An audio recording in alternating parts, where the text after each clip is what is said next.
الحمد لله نحمده ونستعينه ونستغفره ونؤمن به ونتوكل عليه ونعوذ بالله من شرور أنفسنا ومن سيئات أعمالنا من يهده الله فلا مضل له ومن يضلله فلا هادي له ونشهد أن لا إله إلا الله وحده لا شريك له ونشهد أن سيدنا وسندنا ونبينا وشفيعنا ومولانا محمدا صلى الله عليه وعلى آله وأصحابه وبارك وسلم تسليما كثيرا أما بعد فأعوذ بالله من الشيطان الرجيم بسم الله الرحمن الرحيم فأما من أعطى واتقى وصدق بالحسنى وقال تعالى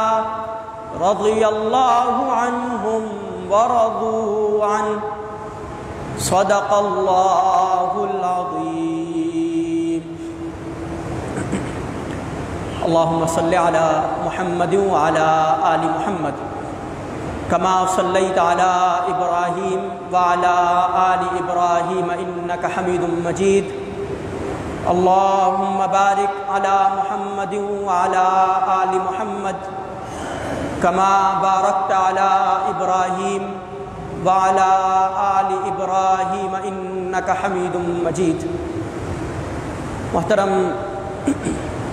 عزیزوں، بزرگوں، نوجوانوں، بچوں، پردہ دار ماؤں اور بہنوں، اللہ رب العالمین کا شکر ہے، اس کی بے پایا نعمتیں ہیں اور اس کا فضل و کرم ہے کہ اس نے ہمیں نبی اکرم صلی اللہ علیہ وسلم اور آپ علیہ الصلاۃ والسلام کے صحابہ رضوان اللہ تعالی علیہم اجمعین کے ذریعے ایمان کی دولت سے مالا مال فرمایا اور نور ہدایت عطا فرمائی۔ گزشتہ دن 18 ذوالحجہ نبی اکرم صلی اللہ علیہ وسلم کے صحابی، اسلام کے خلافت راشدہ کے تیسرے خلیفہ حضرت عثمان غنی رضی اللہ تعالیٰ عنہ کی شہادت کی تاریخ تھی 18 ذوالحجہ۔ اسی مناسبت سے آج کی گفتگو حضرت عثمان رضی اللہ تعالیٰ عنہ کی شان، ان کی فضیلت، ان کی سیرت، ان کے خلافت کے واقعات اور ان کی شہادت کا درد بھرا واقعہ آپ کے سامنے بیان کیا جائے گا۔ حضرت عثمان رضی اللہ تعالیٰ عنہ کی شان اور ان کی فضیلت اگر بیان کی جائے تو پہلی فضیلت ہمارے سامنے یہ نمایاں ہوتی ہے کہ وہ صحابہ کہ جو سابقون الاولون کہلائے، یعنی نبی اکرم صلی اللہ علیہ وسلم پر ایمان لانے والے اور ایمان لانے والوں میں سبقت کرنے والے صحابہ سابقون الاولون، ان صحابہ کرام میں حضرت عثمان غنی رضی اللہ تعالیٰ عنہ بھی شامل ہے۔ یہ ان کی پہلی فضیلت ہے کہ 6 یا 7ویں نمبر پر حضرت عثمان رضی اللہ تعالیٰ عنہ ایمان لے کر آئے۔ حضرت عثمان کی دوسری فضیلت کہ وہ صحابہ کے جو عشرہ مبشرہ کہلاتے ہیں، یعنی وہ 10 صحابہ کرام کہ جن کے بارے میں نبی اکرم صلی اللہ علیہ وسلم نے دنیا کے اندر یہ بات بیان کر دی کہ یہ 10 صحابہ یہ جنت میں جانے والے، اور ان کو جنت کی بشارت دے دی۔ ان 10 صحابہ کرام میں، ان 10 مبشرہ میں حضرت عثمان غنی رضی اللہ تعالی عنہ بھی شامل ہے۔ حضرت عثمان کی فضیلت اور ان کی شان یہ بھی ہے کہ وہ صحابی ذو النورین کہلائے۔ ذو النورین کا مطلب 2 نور والے صحابہ۔ اس کے حوالے سے تاریخ دان اور سیرت نگاروں نے یہ واقعات بیان کیے کہ نبی اکرم صلی اللہ علیہ وسلم کی صاحبزادی حضرت رقیہ رضی اللہ تعالی عنہا نبی کریم صلی اللہ علیہ وسلم کی لخت جگر،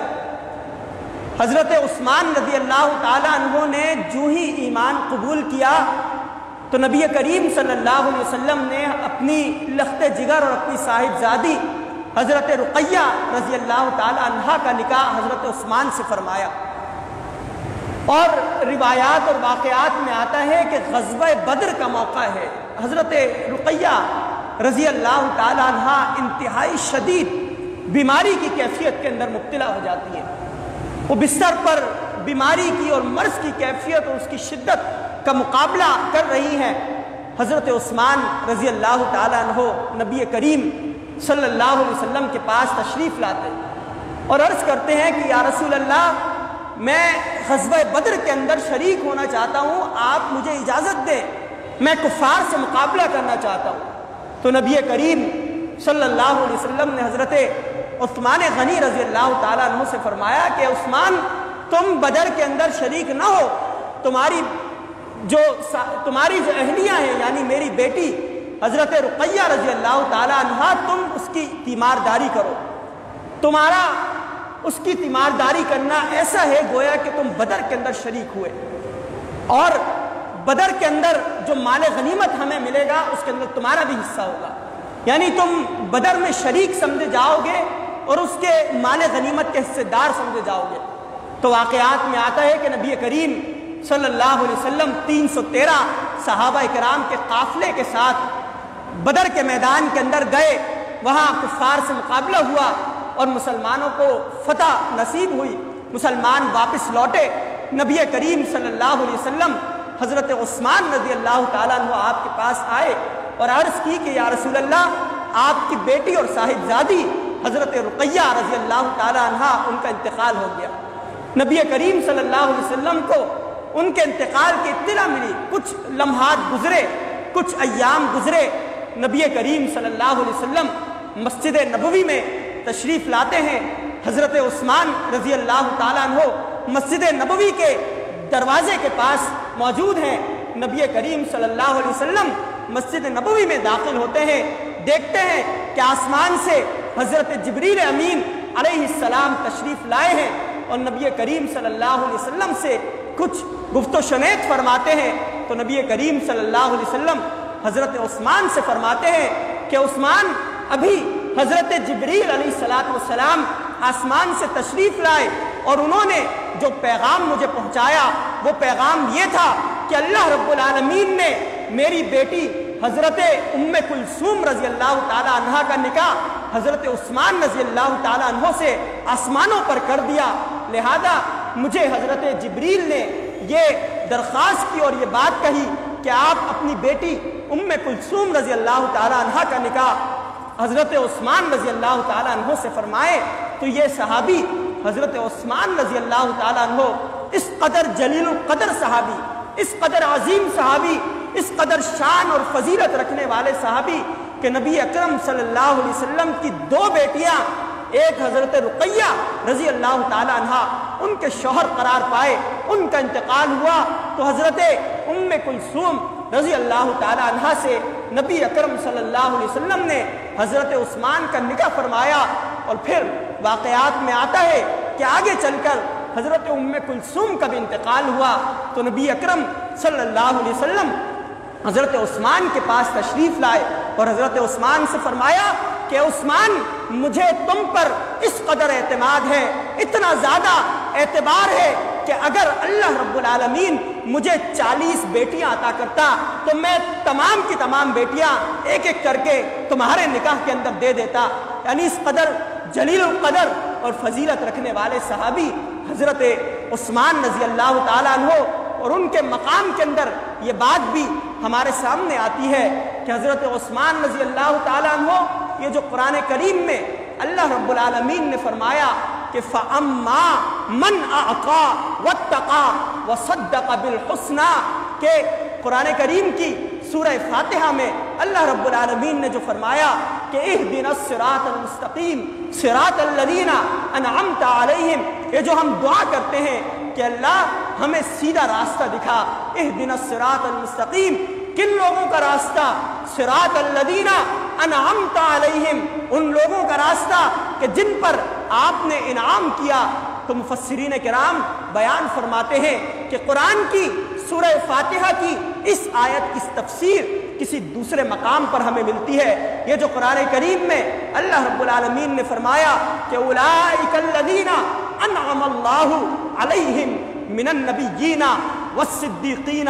والشہداء والصالحین، 4 لوگوں کا تذکرہ فرمایا کہ ہدایت کے راستے پر 4 لوگ فائز ہیں. پہلے لوگ انعم اللہ علیہم من النبیین، انبیاء علیہم السلام ہدایت کے اعلیٰ مرتبے پر فائز. دوسرے والصدیقین، یعنی وہ لوگ کہ جنہوں نے نبوت کی تصدیق فرمائی، ہمیشہ سچائی کا راستہ اختیار کیا. اور تیسرے درجے پر والشہداء،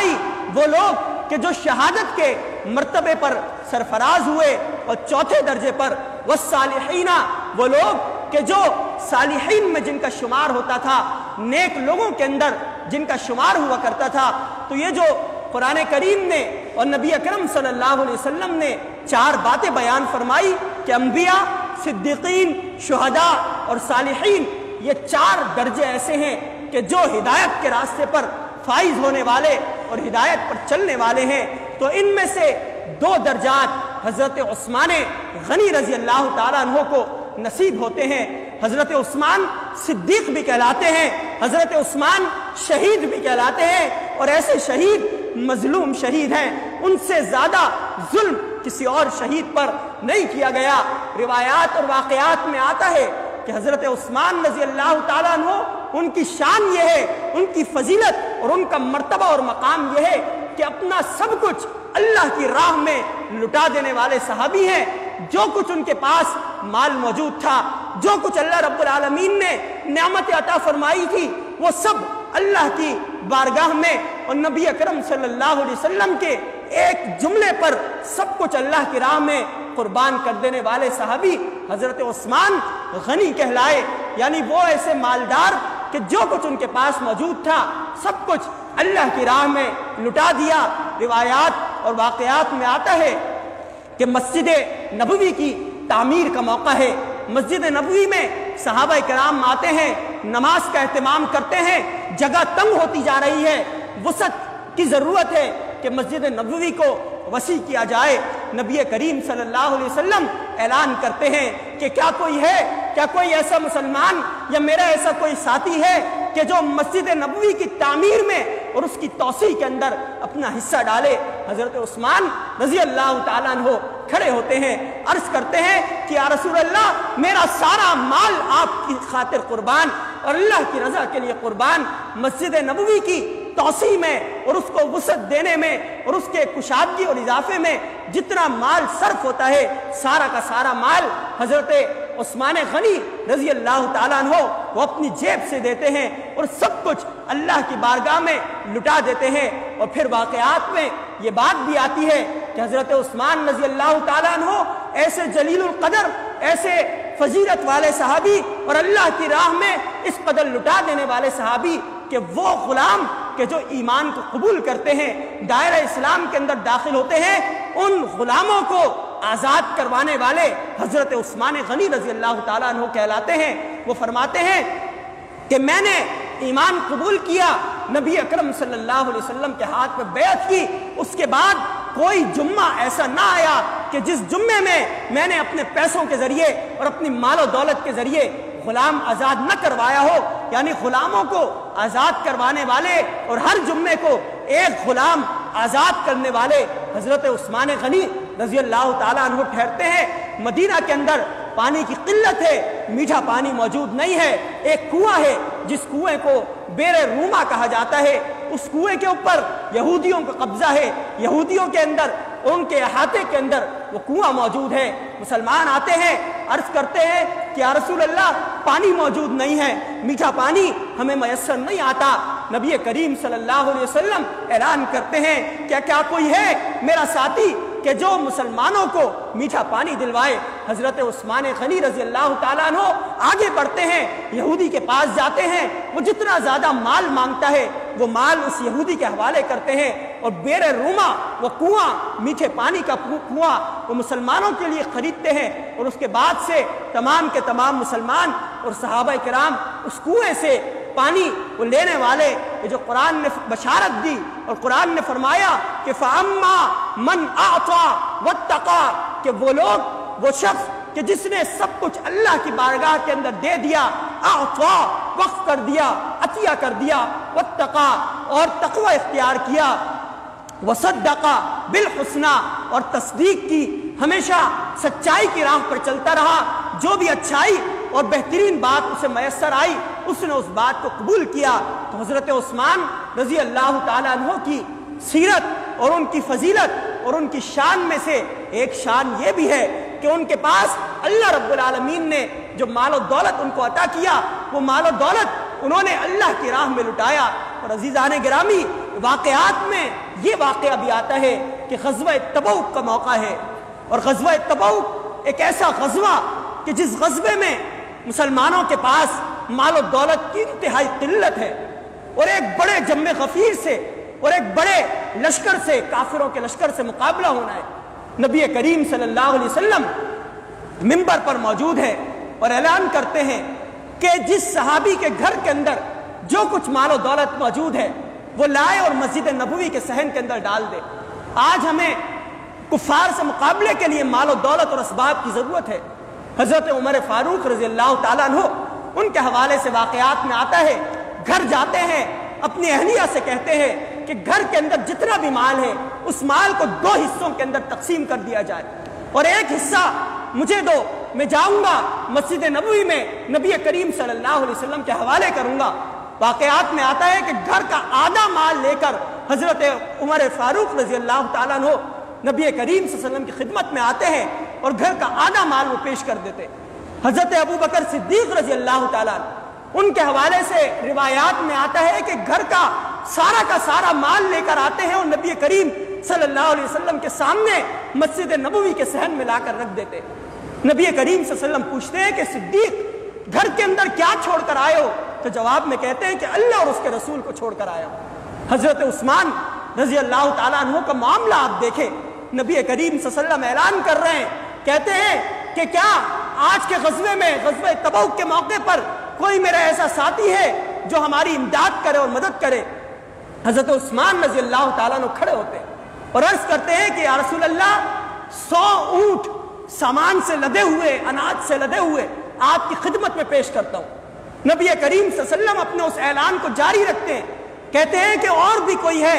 جو مسلمانوں کے لیے، کفار سے مقابلے کے لیے اپنا مال لٹانا چاہے؟ حضرت عثمان پھر کھڑے ہوتے ہیں، عرض کرتے ہیں کہ یا رسول اللہ 100 اونٹ اور بھی آپ کی راہ میں قربان کر دینا چاہتا ہوں، اناج سے بھرے ہوئے، ساز و سامان سے لدے ہوئے۔ حضرت عثمان بیٹھ جاتے ہیں، نبی کریم صلی اللہ علیہ وسلم پھر اعلان کرتے ہیں، پھر حضرت عثمان کھڑے ہوتے ہیں اور کہتے ہیں کہ یا رسول اللہ 300 اونٹ آپ کی راہ میں قربان کر دینے کے لیے تیار ہوں۔ نبی کریم صلی اللہ علیہ وسلم حضرت عثمان سے فرماتے ہیں کہ عثمان اونٹ تو تم نے دے دیے، کچھ نقد بھی ضرورت ہے، نقد روپیہ کچھ ملے۔ حضرت عثمان کھڑے ہوتے ہیں، اپنے گھر جاتے ہیں، اپنی اہلیہ سے کہتے ہیں کہ گھر کے اندر جتنا بھی سامان اور جتنی بھی نقدی موجود ہے وہ کسی ایک گٹھڑی کے اندر ڈال کے مجھے دو۔ روایات اور واقعات میں آتا ہے کہ 1000 اشرفیاں، 1000 دینار یعنی سونے کی اشرفیاں حضرت عثمان رضی اللہ تعالیٰ عنہ ایک گٹھڑی میں لیتے ہیں، اپنی آستین کے اندر چھپاتے ہیں، اور نبی کریم صلی اللہ علیہ وسلم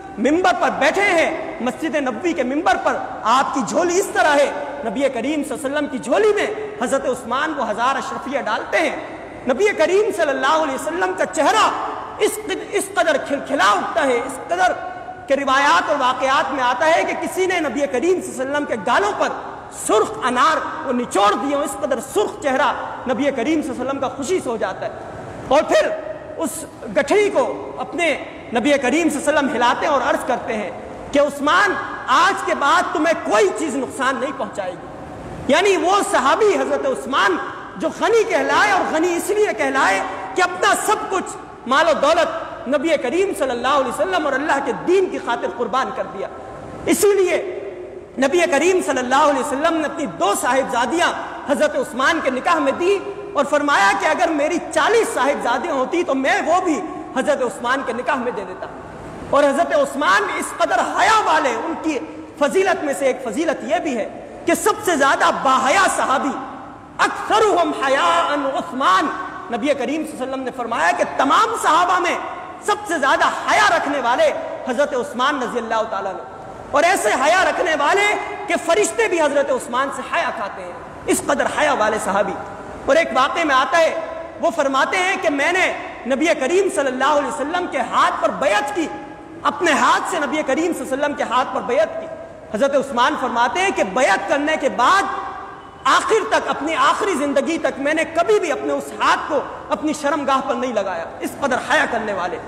اور اس قدر حیا کرنے والے کہ روایات اور واقعات میں آتا ہے کہ نبی اکرم صلی اللہ علیہ وسلم اپنے گھر کے اندر موجود ہے، حضرت عائشہ رضی اللہ تعالیٰ عنہا کے حجرے کے اندر موجود ہے،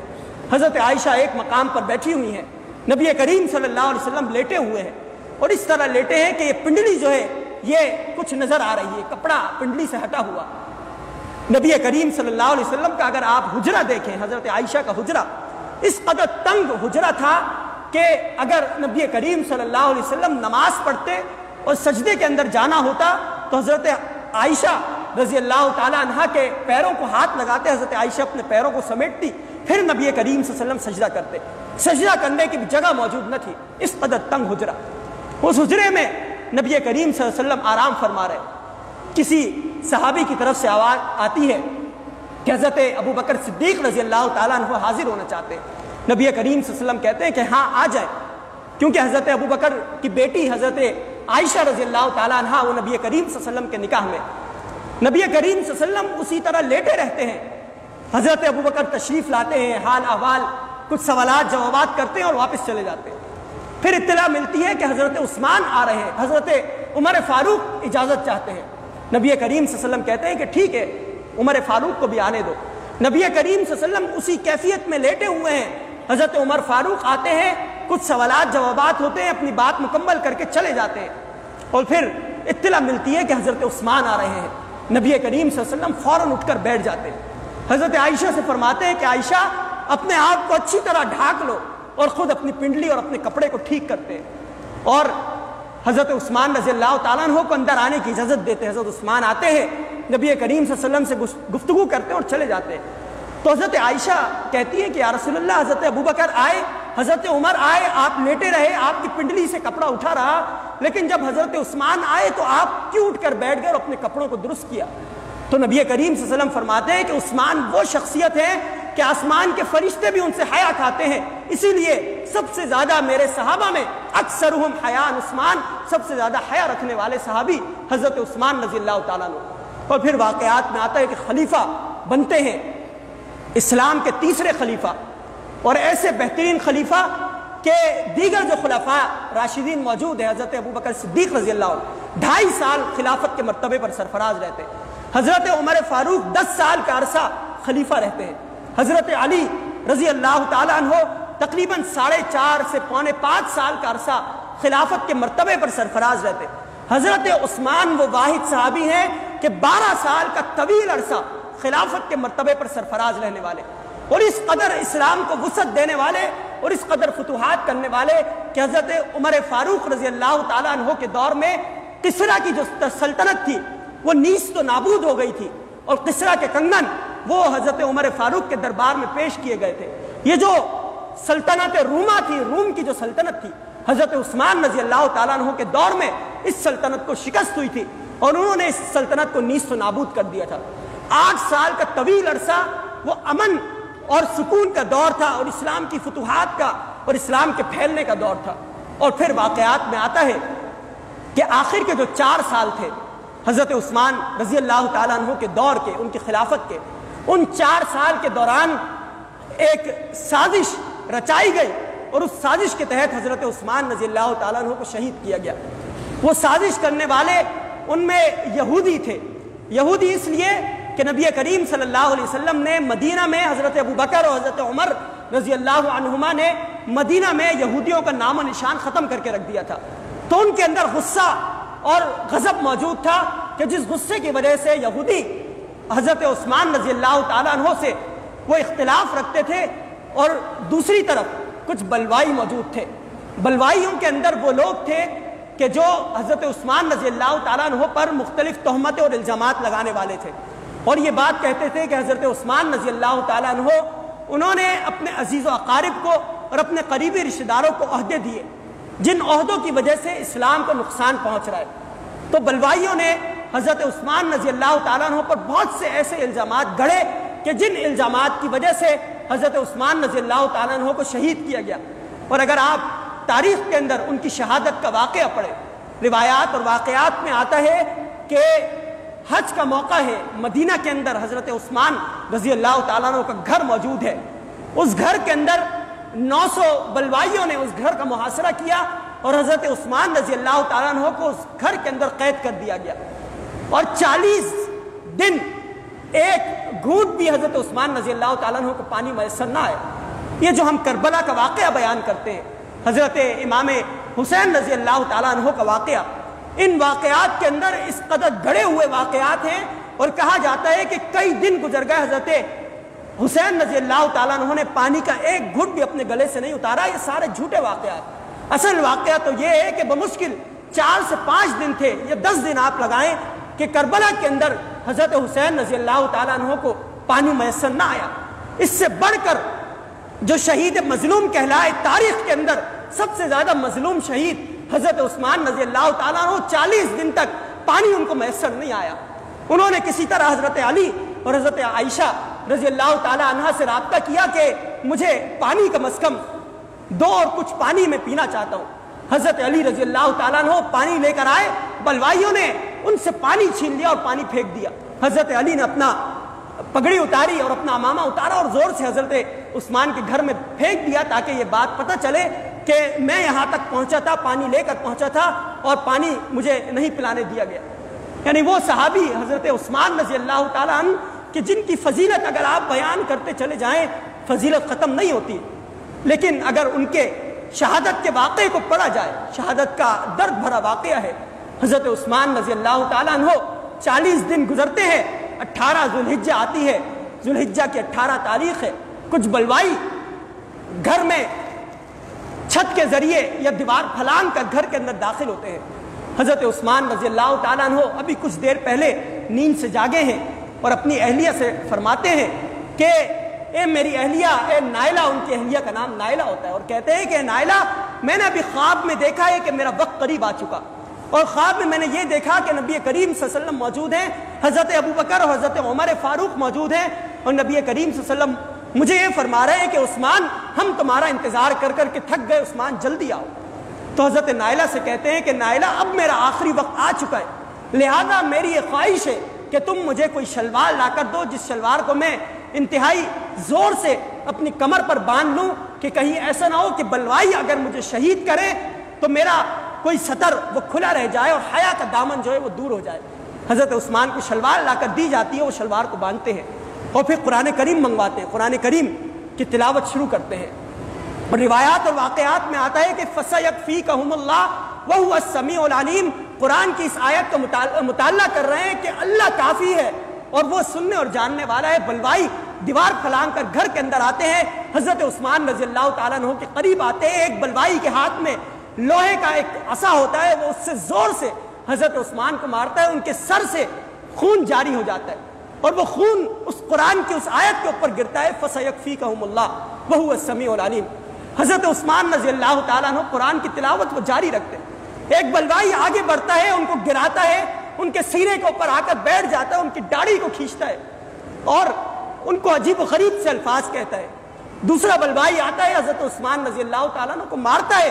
یعنی ان کو مار مار کر شہید کر دیا جاتا ہے اور ان کا سر تن سے جدا کر دیا جاتا ہے، اور 2 دن اس کے بعد گزر جاتے ہیں، 2 دن تک حضرت عثمان رضی اللہ تعالیٰ عنہ کا جنازہ اٹھانے والا کوئی موجود نہیں ہوتا ہے۔ 2 دن کے بعد بمشکل کچھ صحابہ کرام تشریف لاتے ہیں، حضرت علی رضی اللہ تعالیٰ عنہ اور دیگر صحابہ، 20 صحابہ یا 18 صحابہ روایات میں آتا ہے کہ وہ حضرت عثمان کو لے کر جاتے اور ان کو دفناتے ہیں۔ بمشکل 18 یا 20 صحابہ حضرت عثمان رضی اللہ تعالیٰ عنہ کو دفناتے ہیں۔ یعنی 18 ذو الحجہ جب بھی آتی ہے ہمیں یہ تاریخ بار بار دہرانی پڑتی ہے اور بتائی جاتی ہے کہ حضرت عثمان رضی اللہ تعالیٰ عنہ وہ سب سے زیادہ مظلوم صحابی اور شہید ہونے والوں صحابہ میں سب سے زیادہ مظلوم صحابی۔ یہ جو واقعات اور روایات میں آتا ہے کہ نبی اکرم صلی اللہ علیہ وسلم کوہ ہرا پر موجود ہیں، پہاڑ پر جبل ہرا پر موجود ہیں، آپ علیہ الصلوۃ والسلام کے ساتھ حضرت ابو بکر بھی ہیں، حضرت عمر بھی ہیں، حضرت عثمان بھی ہے، اور وحی کی شدت کی وجہ سے کوہ ہرا وہ ہلنے لگتا ہے، وہ کپ کپا اٹھتا ہے، تو نبی کریم صلی اللہ علیہ وسلم اپنے پیر کو کوہ ہرا پر زور سے مارتے ہیں اور کہتے ہیں کہ اے کوہ ہرا، تم پر ایک نبی موجود ہے، ایک صدیق موجود ہے اور 2 شہید موجود ہے۔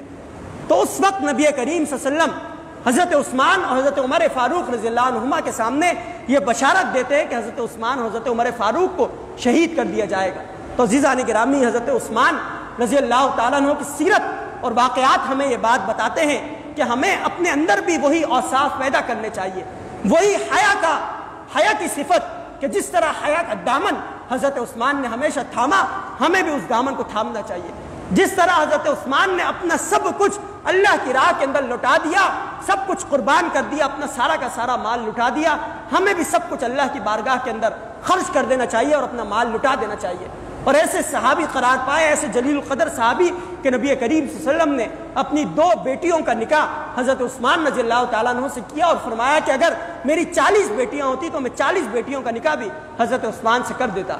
اللہ رب العالمین سے دعا ہے کہ ہمیں ان باتوں پر عمل کرنے کی توفیق عطا فرمائے۔ جس طرح حضرت عثمان رضی اللہ تعالیٰ عنہ نے اپنی زندگی گزاری، اسی طرح ہمیں بھی اپنی زندگی گزارنے کی توفیق عطا فرمائے۔ وآخر دعوانا الحمد للہ رب العالمین۔